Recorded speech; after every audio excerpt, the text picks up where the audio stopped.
की ये तो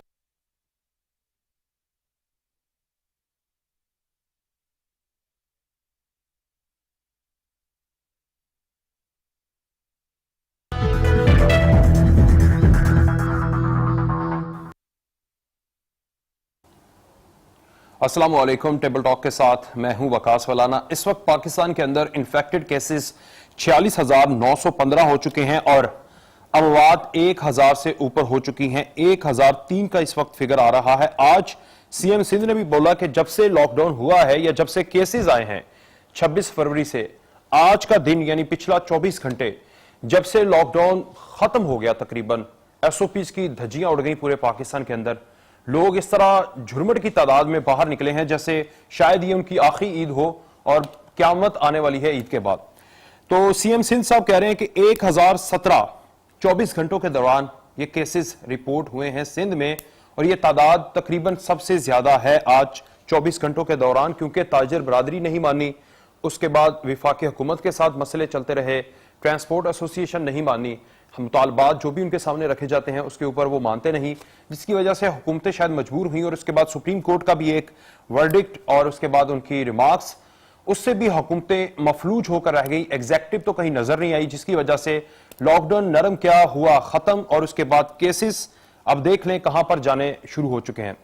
कल एक खबर भी आई थी कि पाकिस्तान के वजीर आजम इमरान खान चेयर करेंगे वर्ल्ड इकोनॉमिक फोरम को और वो बताएंगे अपने तजुर्बात के हवाले से, और ये हिस्ट्री में पहली दफा तकरीबन होने जा रहा है कि जिसमें पाकिस्तान को एक बड़ा ऑनर मूवमेंट है कि पाकिस्तान के वजीर आजम जिन्होंने बड़ी अच्छी जो तमाम तर तदाबीर हैं वो अपनाई कोरोना वायरस के हवाले से, गरीब आवाम के हवाले से, उसके बाद वहां पर वो दुनिया के तमाम तर लीडरान को अपनी हिकमत अमली और कोरोना वायरस से बचने के तमाम तर मराहिल उससे आगाह करेंगे।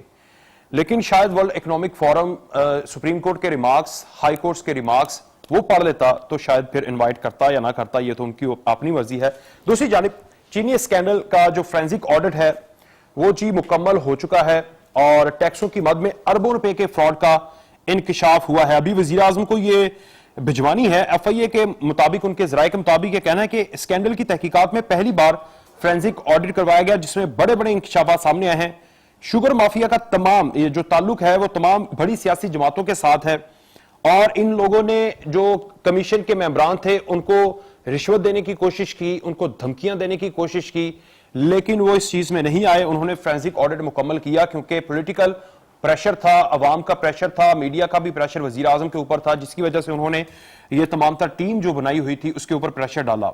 उन्होंने कहा कि जो जराये अभी बता रहे हैं ये वजीर आजम को रिपोर्ट चले जाएगी और उसके बाद ये फोरेंसिक ऑडिट के बाद अब क्या होता है, क्योंकि सब इंतजार कर रहे हैं इस चीज का कि उसके बाद जो बड़े नाम काबीना के अंदर थे उनके भी आए और जो डिप्टी प्राइम मिनिस्टर के ओहदे पर जो डिफेक्टो थे वो मतलब डिफेक्टो प्राइम मिनिस्टर उन्हें कह लें कि वो पार्टी पॉलिसी चलाते थे, जहांगीर तरीन साहब, उनका भी नाम इसमें था। इसलिए ये बड़ा अहम केस है। जराये के मुताबिक जो इस वक्त फोरेंसिक ऑडिट है उसमें शुगर माफिया किसानों का एहतसाल भी करता रहा, गन्ना खरीदता है कई कई साल, अरबों रुपए की जो अदायगियां हैं वो नहीं करता, जिसकी वजह से बेचारे किसान मजबूर हो जाते हैं और फिर वो गन्ना फरोख्त करने के हवाले से वो अपनी जो पॉलिसीज हैं या जो अपनी डिमांड्स हैं उसके ऊपर नजर आसानी करते हैं। दूसरा लास्ट में जो टॉपिक है वो ये है कि पाकिस्तान की तहरीक इंसाफ की हुकूमत ने मई के पहले हफ्ते में तकरीबन उन्होंने 85 अरब रुपए का कर्जा लिया है और अब जो पाकिस्तान के ऊपर कर्जा है वो 42,000 के करीब पहुंच चुका है। हम 30,000 अरब का जो कर्जा था उसका ढंडोरा पीटते थे।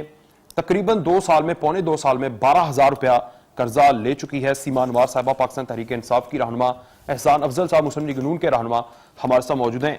गेस्ट पर जाने से पहले मैं एक अफसोसनाक खबर शामिल करूंगा। वैसे तो हर रोज पाकिस्तानी और दुनिया में तमाम तर मुसलमान दुनिया से जा रहे हैं कोरोना वायरस की वजह से, लेकिन आज शाहीन रजा साहिबा एमपीए पंजाब से पाकिस्तान तहरीक इंसाफ से, उनका भी इंतकाल हुआ। 17 मई को उनको कोरोना वायरस के वजह से हॉस्पिटल में मुंतकिल किया था। आज वो दुनिया में नहीं है, अफसोस है।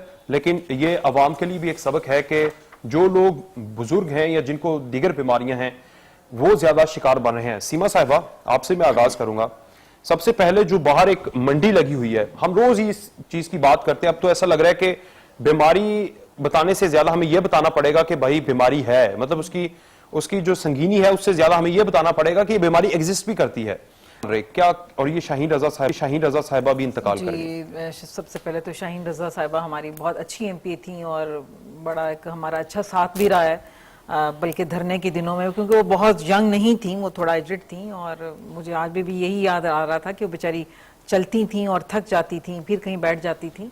तो गुजरांवाला से इनका ताल्लुक था। बहुत ही अफसोसनाक खबर है और बहुत थोड़ा पीरियड जो है वो कोरोना का इनका ड्यूरेशन था और इस थोड़े पीरियड में ही अल्लाह ताला को प्यारी हो गई। बहरहाल बहुत अफसोस की बात है।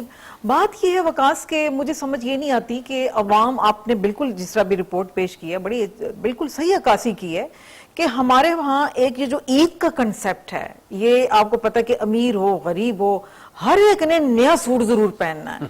वो मुझे समझ नहीं आती उसकी वजह से इतना। आपके सुप्रीम कोर्ट के जज ने भी बोल दिया कि अब ईद पे लोगों ने कपड़े पहने हैं, वो ना पहने तो क्या करें। मतलब नहीं पहनेंगे तो कुछ क़यामत नहीं आ जाएगी। अच्छा। एक ईद अगर ये आपकी राय हो सकती है ना, 22 करोड़ की नहीं हो सकती। बिल्कुल ठीक बात है। मैं तो ये आपस में आप और मैं डिस्कस कर रहे हैं। हाँ। कि ये थोड़ा सा एक कंसेप्ट देखें, जहां हज का ताल्लुक है, आप हज जैसे अगर अहम फरीजे को अगर एक मुल्क से इग्नोर कर सकता है, तो मेरा ख्याल है कि एक आम पब्लिक को एक सूट के लिए बाहर निकलने की जरूरत नहीं है। एक और चीज जो भी आपको पता है, 5 दिन पहले ट्रेन्स भी ओपन हो गई हैं और अब तो ट्रेन भी चलने लगी हैं, बकायदा आगाज हो गया है। और इसके लिए दुख की बात है कि आप देखें कि ऑनलाइन कितने दिनों से पहले जो है वो उनकी बुकिंग स्टार्ट हो गई है। बेशक एसओपीज का रुपया उनको वापस करना था, एसओपीज का बेशक ख्याल रखा जा रहा है वो, लेकिन वो कितनी एसओपीज तो की तो धज्जियां उड़ गई हैं ना, चाहे वो मॉल हो चाहे बाजार हो या ट्रेन में भी। आज का दिन तो चले वो कर लेंगे, आगे नहीं करेंगे। तो ये यकीनी बात है कि हम सबके लिए बहुत अफसोस और दुख की बात है। अभी हमारे जो मॉल जितने खुले हैं अहम लाहौर में, वो भी आपको पता है कि हमारे असलम इकबाल साहब जो सनती वजीर हैं, उन्होंने इसका विजिट किया। खैर उन्होंने तसल्ली की कि एसओपी तसल्ली बख्श है, बट देखिए ये एक ऐसा एक मेरा ख्याल है कि हमें इसके साथ जीना पड़ेगा। हमें अब सीखना है कि हमने इसके साथ केयर के साथ जीना है, क्योंकि जितनी एहतियात इन 1-2 माह में हुए, पाकिस्तान अल्हम्दुलिल्लाह मैं समझती हूँ बहुत खुशकिस्मत है इस मामले में कि जिस तरह से बाकी मुमालिक में, अमेरिका जैसे मुल्क में जो इतना तरक्की याफ्ता मुल्क है, वहां देखें कितनी तबाही हुई है, तो उसके मुकाबले में देखा जाए तो 1000 अमवात जो है वो पाकिस्तान में अब तक ऑलमोस्ट हुई है। तो वो खुदा ना खासा को इतना ह्यूज फिगर नहीं है।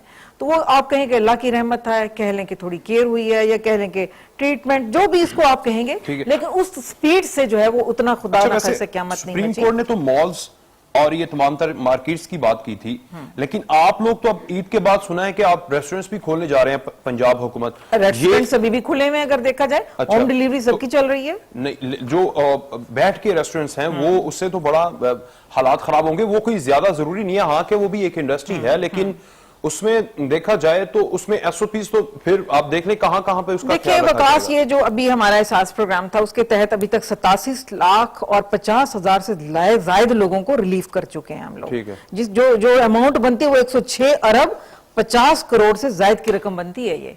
तो अब देखें गवर्नमेंट कितने लोगों को कब तक फराहम करेगी। ठीक है, तो ये एक जो एक होटल है उसमें एक कुक भी है, उसमें वेटर भी है, उसमें स्वीपर भी है, उसमें मैनेजर भी है, तो वो बहुत सारा एक उसमें अमला शामिल हो जाता है। तो उनको एक लिमिट तक तो हम सपोर्ट कर सकते थे, वो किया है।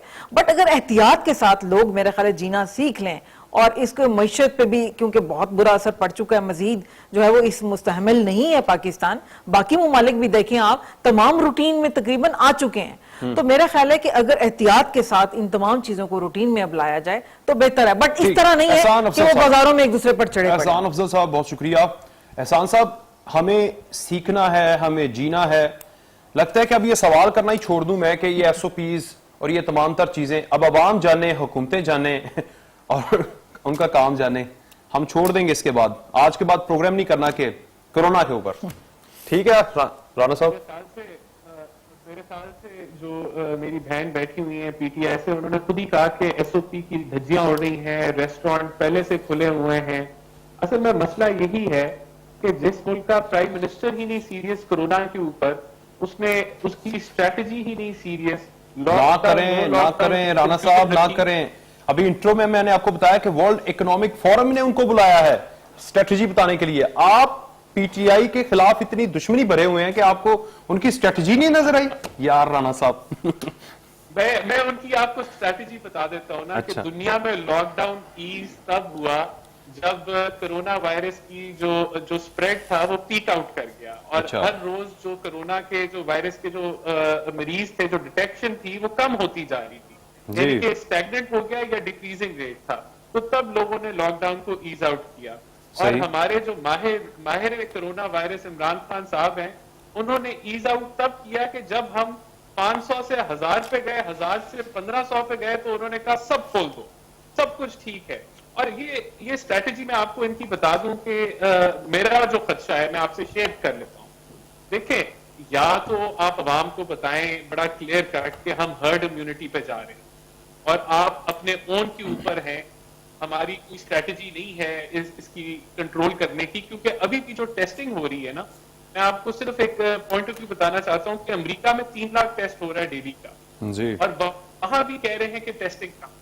अगर तो आपने हमारे यहाँ अब तक 3 लाख हुआ है, तो फिर आपको इस लार्ज स्केल पर टेस्टिंग होनी चाहिए है कि आप इसके फैलाव को कंट्रोल कर सके, लेकिन यहां नहीं हो रही। यहां अभी 10 से 15 हजार। हेलो जी जी राणा साहब,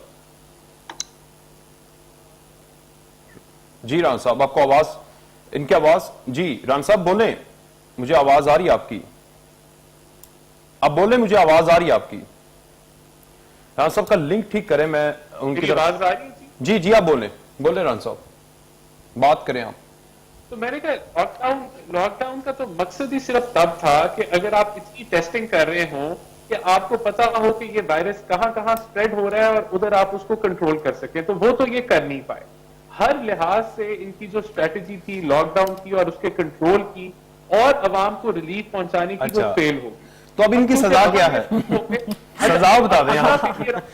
अगला गेम ओवर करते हैं। अब इनका फेलियर ये है कि लॉकडाउन ये ईज आउट कर रहे हैं। अब इनका ये कर दिया failure है, कि ये खत्म कर SOPs दिया, क्या implement बात कहीं कर रही नहीं हैं? करा सकते। और अब ये उसके अंदर अब ये खुद ही कह रहे हैं, इनकी अपने मुंह से निकल रही कि SOPs की तो धज्जियां उड़ रही हैं। तो ये मेरे ख्याल से जो खदशा मैं आपसे शेयर करना चाह रहा था, मुझे ये लगता है कि अब पाकिस्तान टॉप 20 कंट्रीज में तो आ ही गया है कोरोना की। अच्छा, मुझे ये लगता है कि दुनिया इससे मूव ऑन कर जाएगी। कोरोना हमारी जान का जो और गले का फंदा बना रहेगा, जो हमारी मीशत को भी डिस्टर्ब करेगा, क्योंकि जिस तरह की स्ट्रैटेजी ये लेके चल रहे हैं और जिस तरह की स्ट्रैटेजी हमने पोलियो में देखी कि यहाँ हम लोगों ने अपनी गवर्नमेंट में उसको कंट्रोल कर लिया और आज इनसे पोलियो नहीं संभाला जा रहा। और जो रिपोर्ट आई है वर्ल्ड हेल्थ ऑर्गेनाइजेशन की पोलियो के ऊपर, जो इनकी ये मिसमैनेजमेंट आती है, तो उसी तरह उसको ही अगर आगे लेके चलें तो मुझे कोई आगे उम्मीद नहीं नजर आ रही कि ये कोरोना को किसी भी तरीके से हैंडल कर सके। राणा साहब, मैंने आपसे सवाल किया था कि इनकी सजा क्या है, सजा भी तजवीज कर देना साथ, क्या सजा दें इनको, आप और मैं मिलके? अब सजा तो हम सजा में तो हम हैं वकास साहब, सजा तो हमें सजा मेरे ख्याल से शहबाज शरीफ साहब कह रहे थे कि इलेक्शन है, इलेक्शन करवा दें, ये सजा इनकी, यानी हुकूमत खत्म कर दें। आपको पता है 2 दिन से यही बात हो रही है, ये सजा इनकी। मैं आपको बताता हूँ ना कि क्यों कह रहे हैं कि इलेक्शन करा दें। पाकिस्तान को बचाने के लिए कह रहे हैं कि इलेक्शन करा दें, क्योंकि हमने जब जीडीपी छोड़ी तो वो 315 अरब डॉलर की जीडीपी थी जी। इन्होंने पहले साल में उसको 280 अरब पे ले आए, और वो भी झूठ बोला, बल्कि 3.3% की जीडीपी ग्रोथ है। इन्होंने झूठ बोला आवाम से। असल तो वो हकायक अभी 2-3 दिन पहले सामने आए कि इनके पहले साल की भी जो जीडीपी ग्रोथ थी वो 1.9% थी जी। इन्होंने अकाउंट, सर ये तो काफी देर से बात करते हैं, तो माइनस में जाएगी। जी जी राणा साहब बात करें। इन्होंने मीशत को तो बैठा दिया है, इकोनॉमी टैंक हो गई है। सही। कोरोना से पहले -3% था आपका लार्ज स्केल मैन्युफैक्चरिंग, उससे पिछले साल -1.7% था लार्ज स्केल मैन्युफैक्चरिंग। इन्फ्लेशन 10% थी कोरोना से पहले।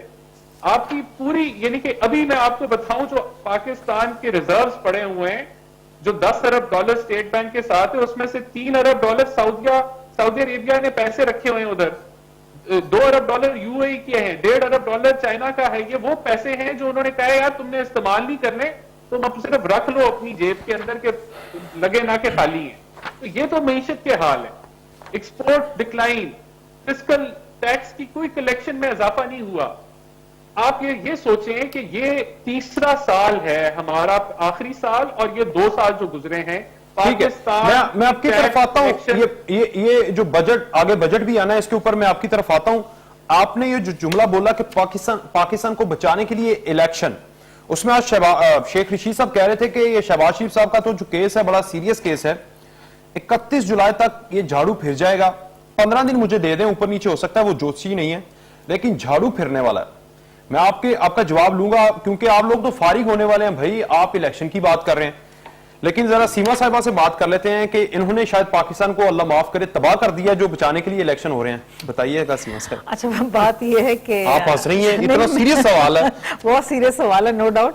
अभी शिबली फराज ने आपको पता ही है कि क्या कहा है कि शहबाज शरीफ जो है उनके बाकायदा प्रूफ, अरबाब शहजाद साहब बाकायदा सबूत के साथ ये बात कर रहे हैं और वो मौजूद हैं। जी, शहजाद अकबर साहब। अच्छा, अब जी जी मैं आपको अर्ज करती चलूं ना, सुने नैब को वो जवाब क्या देते हैं जब नैब उनसे जब सवाल करता है तो फिर आगे से जवाब क्या देते हैं वो कि वो बात क्यों पूछते हो जो बताने के काबिल नहीं है। जवाब ये आता है कि जी इलेक्शन की बात करें आप, ये ना पूछे मैंने क्या किया। शाहिद खान तो कहते हैं कि जो मेरे साथ नैब के अंदर होता है उसको इन कैमरा करें, वो भी एक वहां पर भी एक एंकर बिठा दें, वो प्रोग्राम करे और आवाम को पता चले कि किस तरह के सवाल उनसे किए जाते हैं, इसका जवाब ही नहीं होता। जो मुल्जिम होगा, कुछ पता है, जो मेरी बात सुने, जो मुल्जिम होगा या जो मुजरिम होगा, क्या उसके साथ बहुत मोहब्बत और प्यार के साथ उसको कहा जाएगा भाई जो आपने लूटा है वो प्लीज दे। लेकिन फैक्ट्स एंड ऐसे तो नहीं होगा। भाई नैब के पास एक बात याद रखिए वकास, नैब कभी इस तरह नहीं आपको इनवाइट करता, कभी वो गाड़ी लेकर नहीं पहुंच जाता है जी आप तशरीफ लेकर आए।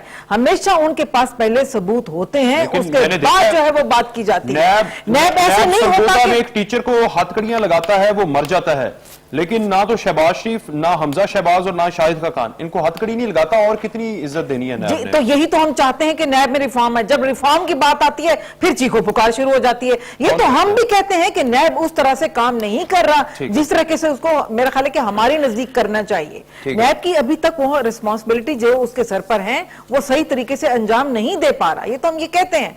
मगर अफसोस की बात है कि इनको अभी हमारे ख्याल में ढील मिल रही है और ये ढील का फायदा उठा रहे हैं। ईसीएल में नाम तो शहबाज शरीफ का बिल्कुल डालना चाहिए, मगर दुख की बात मुझे जब देखिए ये मेरा पर्सनल ख्याल है, मैं पार्टी की तरफ से बात नहीं कर रही कि जब नवाज शरीफ का नाम ईसीएल में डाला गया था तो फिर कोर्ट के हुक्म पर उनका नाम खारिज करना पड़ा।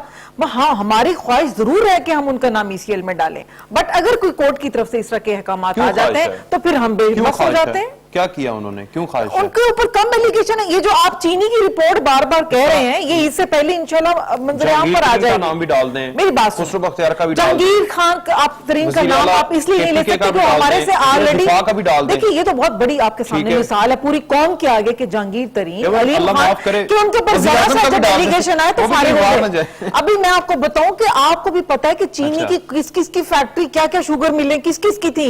ये नवाज शरीफ की फैमिली की, जरदारी की फैमिली, शुगर मिलने तो सारी इनकी है। पीटीआई का कौन सा लीडर है जिसके पास शुगर मिले हैं, मुझे बताएं आप, कोई एक लीडर ऐसा बता दें। जहांगीर तरीन की मैं बात इसलिए नहीं करी कि जहांगीर तरीन हमारे में खुसरो बख्तियार साहब हैं, मैं यही अर्ज कर रही हूँ, पीटीआई के नहीं है। नहीं बिल्कुल पीटीआई के हैं, बट जिस तरीके से उनकी मिले हैं उस तरीके से मैं आपको बता रही हूँ कि जिनकी 10 मिले शुगर मिले काम कर रही हैं। ब्रेक के बाद राणा साहब इसको रिस्पॉन्ड करेंगे और 31 जुलाई के बाद तो झाड़ू फिर जाएगा। तो ये राणा साहब इलेक्शन की बात कर रहे हैं, पता नहीं कहां पर ये सो रहे हैं पाकिस्तान मुस्लिम लीग नून वाले। ब्रेक के बाद बताएंगे।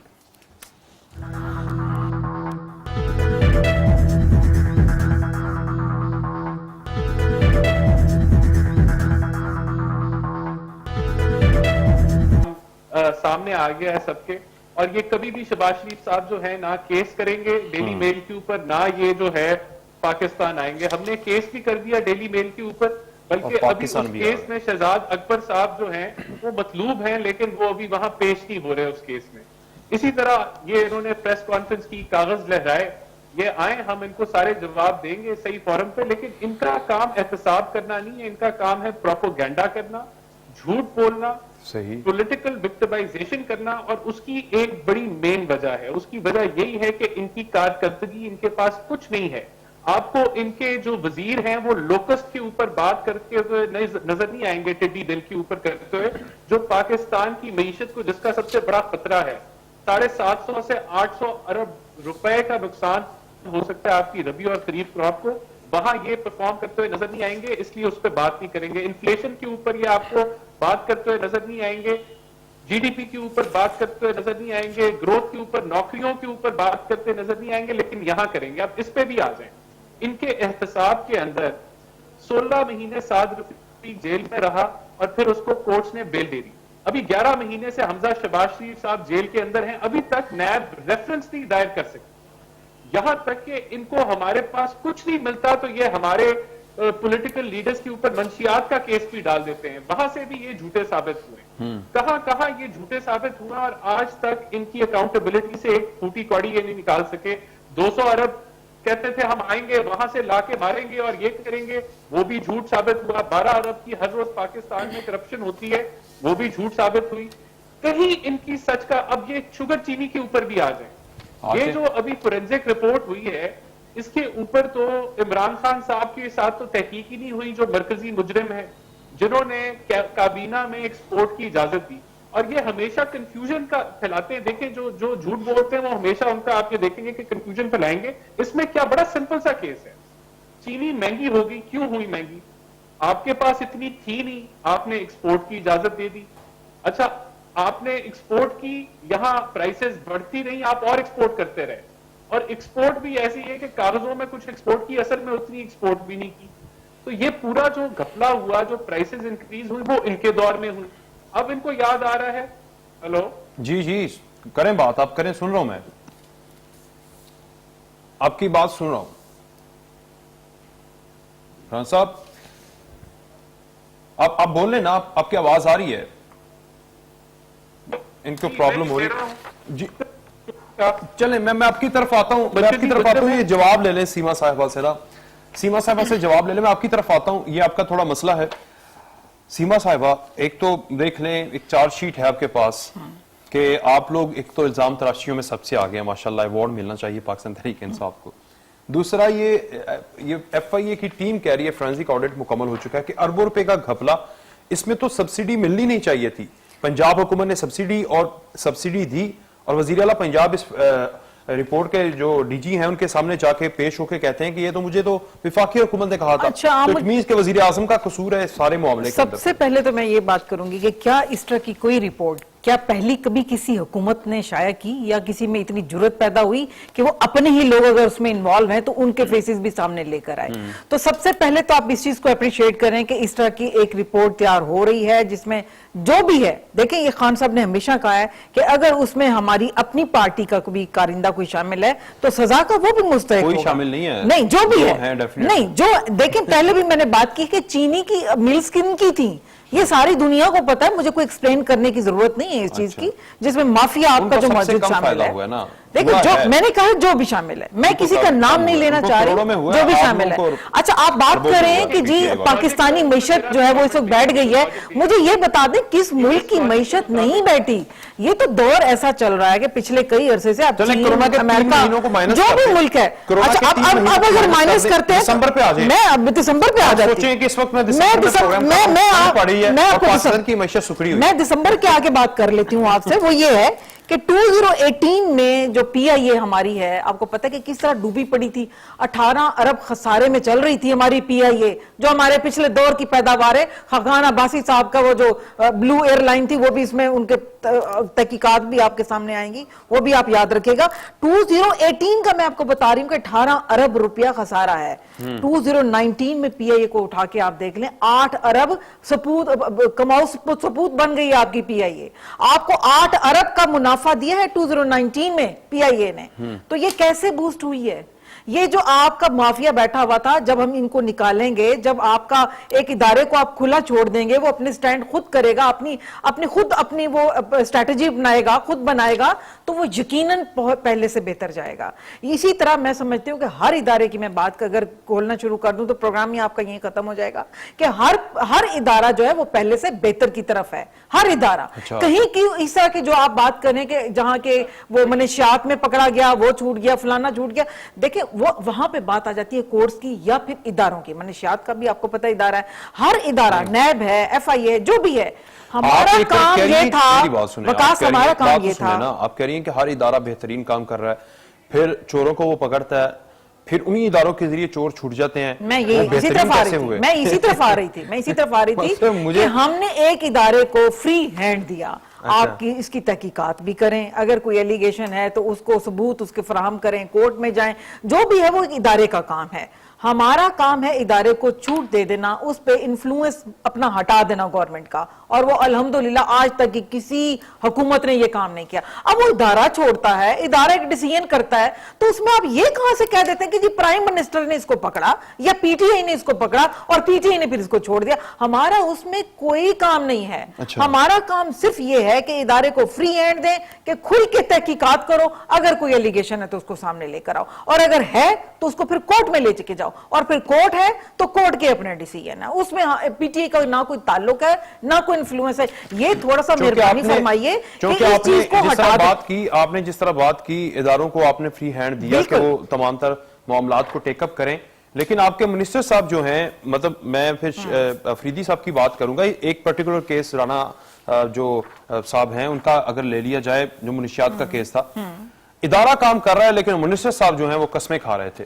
राणा साहब, मैं यही तो कह रहा हूं, देखें इन्होंने बड़ी मजे की बातें दी, मुझे मौका जरा दीजिएगा। इन्होंने कहा जी अदारे बेहतर परफॉर्म कर रहे हैं और हमारी जो है वो हर अदारे के अंदर बेहतर परफॉर्मेंस आपको नजर आएगी। तो इतनी बेहतर परफॉर्मेंस हो रही है कि 1 करोड़ नौकरी तो आवाम को नहीं मिली, लेकिन 1 करोड़ नौकरी चलेगी। इतनी बेहतर परफॉर्मेंस इनकी हो रही है कि लोगों के घर का जो चूल्हा चलता था वो भी बंद हो गया, महंगाई की इतनी ज्यादा शरह होगी। यार राणा साहब, खुदा का खौफ खाएं, कोरोना के हवाले से वैसे ही नौकरियां चली गई हैं, मतलब ये सारा हुकूमत पे तो ना डालें। ये मैं जब मैशत की बात करते हैं, तो मैं सब एंकर से, सब तजज़ियाकारों से यही कहता हूं कि भाई आप इस तरह बात किया करें जिस तरह आप जनवरी में बैठे हुए हैं, उसके बाद जो पीरियड है उसको माइनस कर दें, दे दें एच दे दें हुकूमत को। बेचारी हुकूमत का क्या कसूर, पूरी दुनिया बेचारी। अमेरिका में 3 करोड़ लोग बेरोजगार हो गए। रिलीफ मिल गया है इनको, इंटरनेशनल डोनर्स ने कोई पैसे दे दिए हैं इनको, IMF ने रिलीफ दे दिया है, इनसे डॉलर नहीं संभाला जा रहा था, वो कोई कदर संभल गया इनकी वजह से, इनकी डेट पेमेंट्स रीस्केड्यूल हो गई हैं। ये तो अभी तो ये भीख मांगते फिर रहे हैं। आपको मेरे से बात कर रहे थे कि रूम में जाके वजीर आज़म हम अपने लिए मांग रहे हैं, इस कौम के लिए, आप जैसे लोगों के लिए मांग रहे हैं अपनी आवाम से। वो जब मांगते थे आप लोग कहते थे कि कुछ कोरोना के अंदर भीख मांग रहे हैं, तो वो पूरी बहू को बताएंगे कि हर वजीर आज़म कैसे भीख मांगे अपने मुल्क में जाके, यही वो बता सकते हैं। देखिए एटलीस्ट भीख मांग के हम करप्शन तो नहीं करते थे, हमने जाके लंदन में फ्लैट तो नहीं बना लिए। जी राणा साहब बताएं ना, आप तो करप्शन करते थे, लंदन में फ्लैट आपको जो पैसे मिलते थे बाहर से, हलाल के पैसों से बनाए हैं। अगर कोई साबित आप कर सकते हैं तो वो करें, वो कोर्ट में साबित होगी। मैंने क्या साबित करने, ये पीटीआई ने क्या करने, आप कोर्ट में साबित हो चुके हैं, मुजरिम डिक्लेयर हो चुके हैं, इसके बाद आपके पास क्या आ जाता है? जो है वो बैठे पूरा केस तो। अच्छा, अब जब हम शहबाज शरीफ का नाम ACL में डालते हैं या उनके इस चीज का जिक्र करते हैं तो आपको क्यों आग लग जाती है?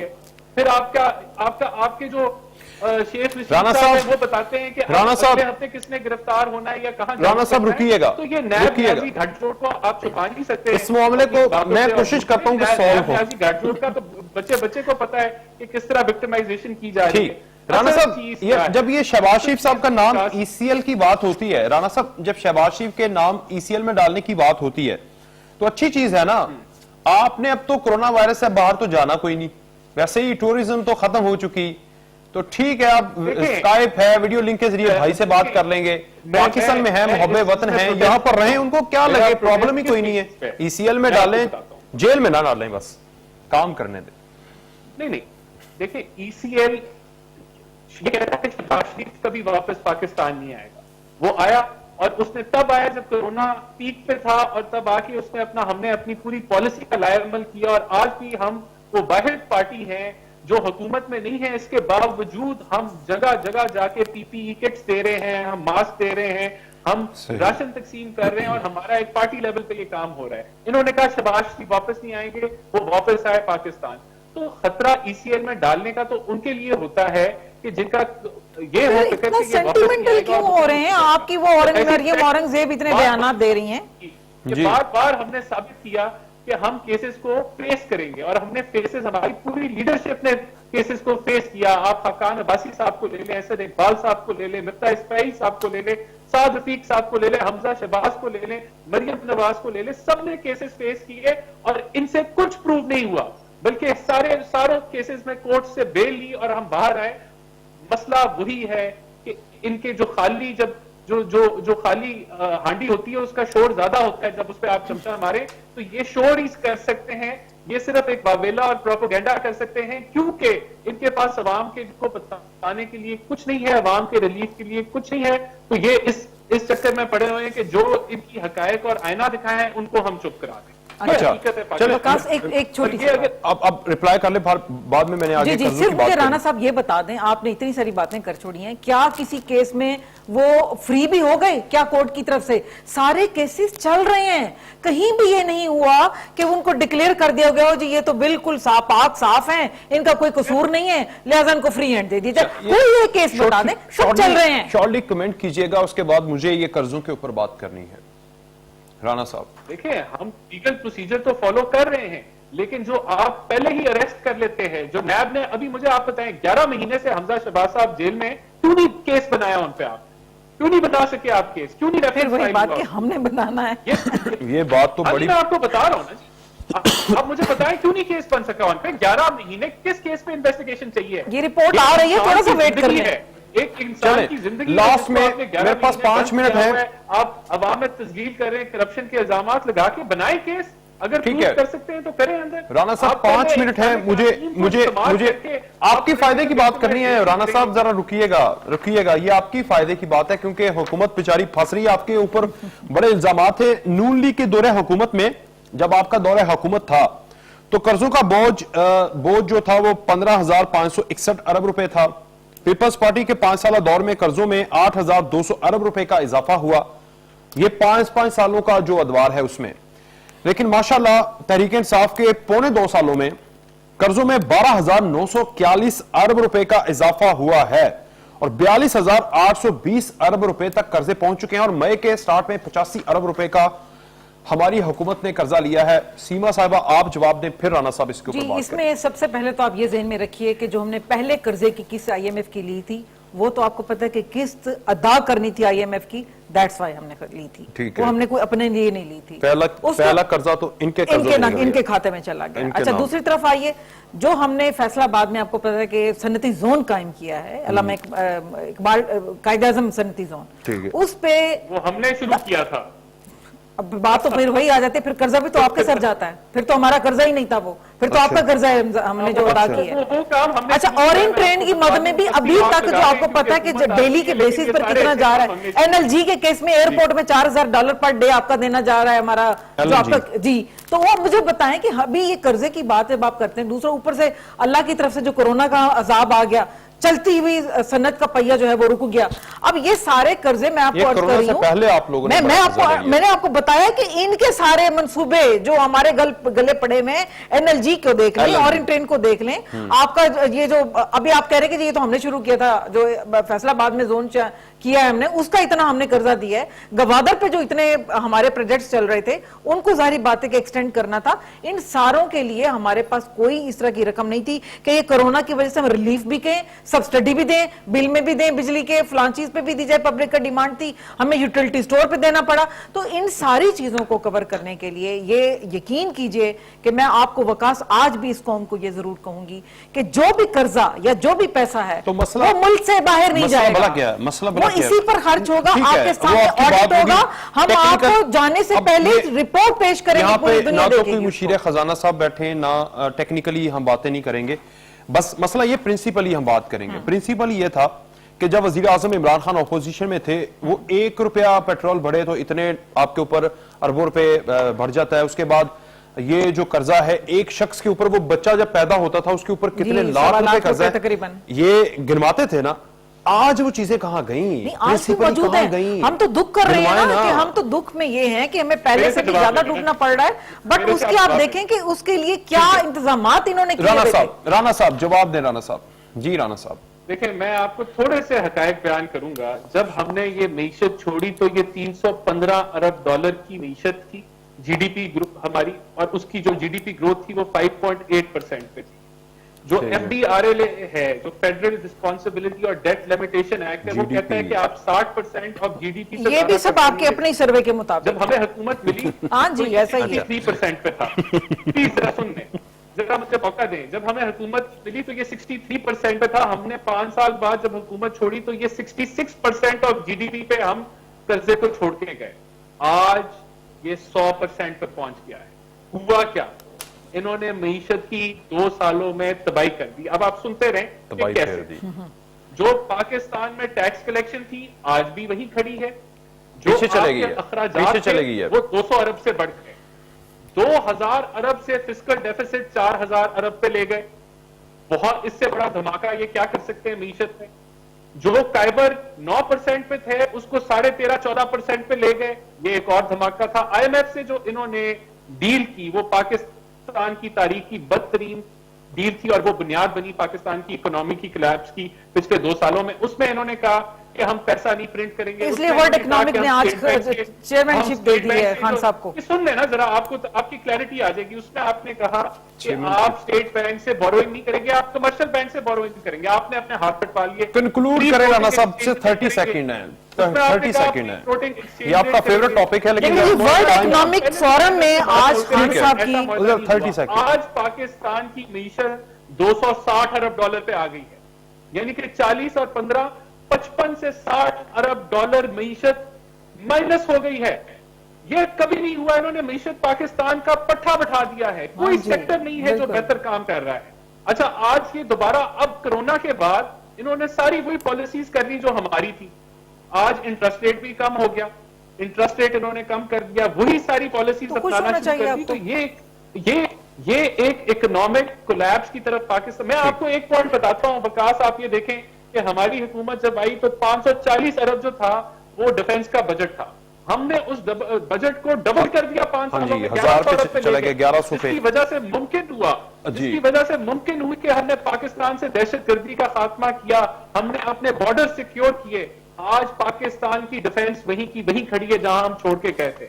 ये पाकिस्तान की नेशनल सिक्योरिटी को भी कमजोर कर रहे हैं, ये पाकिस्तान की मीशत को कमजोर कर रहे हैं। पिछले साल और तो इनके पास कोई प्लान नहीं है, इनके पास डिफेंस कोई वालों ने इकोनॉमिक खुद ही प्लान कह दिया नहीं था है। कि हम बजट अगर में 1 इंक्रीज नहीं करेंगे करोड़ पाकिस्तान के हालात को नौकरियों देखते का हुए। खर्चा इन्होंने ठीक, बहुत शुक्रिया राना साहब, मेरे पास टाइम खत्म हो गया है। वोट लिए और प्रोग्राम आज का टाइम खत्म फिर हो भी गया। ये इतने इतने Last. ये मैं कहता हूं इतने काबिल प्रोपेगेंडिस्ट हैं, इतने ये काबिल झूठ बोलने वाले हैं कि मैं तो इनके सामने हाथ ही जोड़ सकता हूं। इनसे ज्यादा लाजवाब लोग मैंने नहीं देखे। बहुत शुक्रिया राना एहसान अफजल साहब, सीमा नवार साहब, आप दोनों का बहुत शुक्रिया। आज के टेबल टॉक से इतना ही, कल तक के लिए इजाजत दीजिए, अल्लाह हाफिज।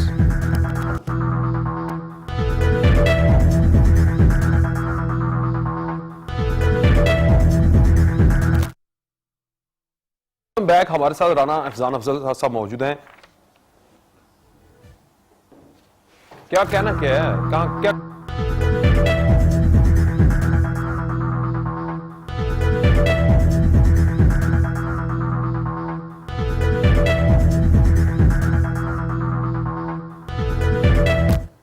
Welcome back. ब्रेक पर जाने से पहले हम बात कर रहे थे कि किस तरह पाकिस्तान तहरीक इंसाफ की हुकूमत जो अपोजिशन के ऊपर तनकीद कर रही है, और शेख रशीद साहब कह रहे हैं कि हम 31 जुलाई तक झाड़ू फेर दिया जाएगा, लेकिन इलेक्शन की बात की जा रही है मुस्लिम लीग नून की जानिब से। राना एहसान अफजल साहब से बात करते हैं। जी राना साहब।